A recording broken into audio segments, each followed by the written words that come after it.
Hey guys, this is CBE cooking demonstrations. My name's Lucas. I work with the communications and events team. We're trying to stay active and do as many things online as possible. So I thought I'd demonstrate how to make bread.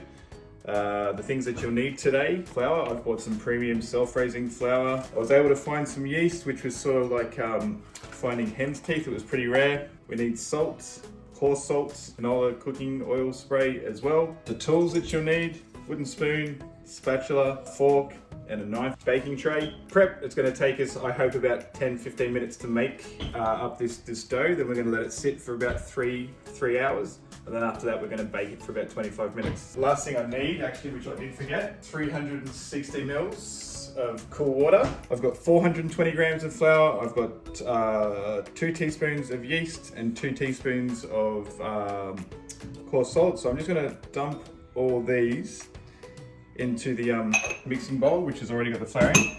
And I'm just going to quickly mix this around, the flour, the yeast, and the salt, before I start adding the water. And then when I add the water, I'm just going to do it nice and slow. I like to cook a little bit at home. It's a bit of a hobby for me personally. So yeah, you can see I'm just dumping this water in here slowly. I've left a little bit of water in that jug. And I'm just going to fold the mixture down just slowly. I'm not being too rough with it, and we'll just see how we go. It's starting to get a little bit more resilient, a little bit tougher. I'm folding the mixture from underneath the bowl to on top, trying to get every piece mixed down, and now I'm scraping all the flour down, so we're using all of the ingredients. I've still got some of my water left, so I'm just going to put that in on top now. I might just save a very small amount in there just for a little bit later on, see how we go. The next thing that I'll be cooking or demonstrating how to cook is a homemade pasta sauce, which can be used for pizza. And then a friend of mine, a colleague of mine, Toby McFadden, I think he's cooking bruschetta. If you guys have any other items or suggestions of meals that you would like us to cook, there'll be links to this video later on, so send us an email and we'll see if we can get cooking. You can see that this is a little bit wet, so I'm just going to try and work this around a little bit. The idea of this dough now, once it's all mixed like this, it should maybe double or triple in size, and I guess that's called rising or proofing, and you can do that at room temperature. And I mean room temperature, I wouldn't have a heater on. Most of that dough is off the bowl, but I'm going to just try a little bit harder to get every little bit of dough off there. So I'm swapping out my spoon, I'm getting my spatula, and I'm just scraping all of that down. I am pretty happy with this. Alrighty, there we have it. So we're gonna let that sit for at least 3 hours. You can go longer. This recipe you can let sit for 3 days, but I'm not gonna do that.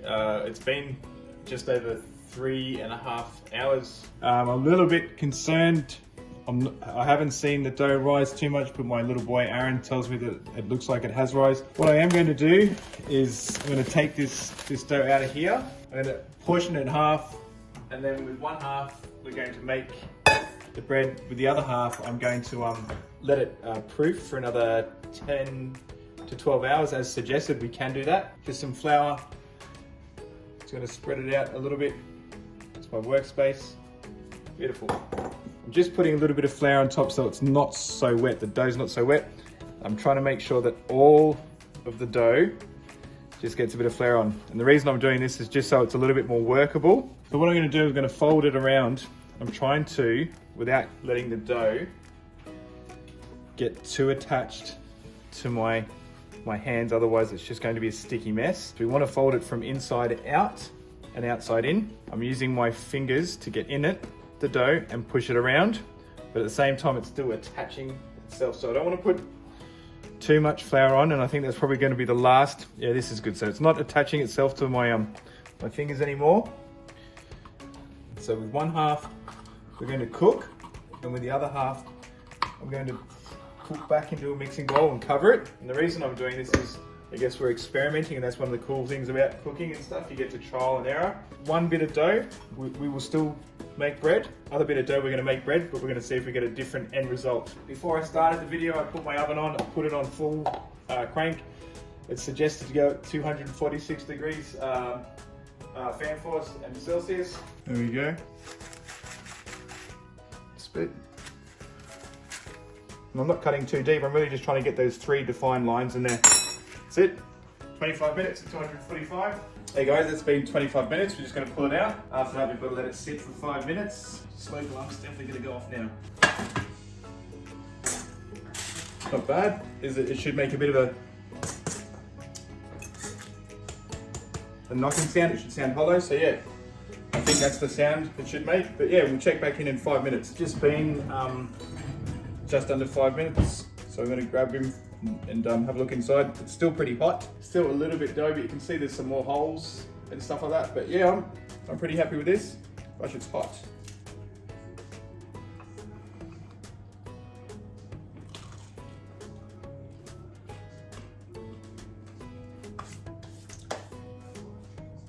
That's it, that was bread. We'll see you soon for fish tacos. Thanks again.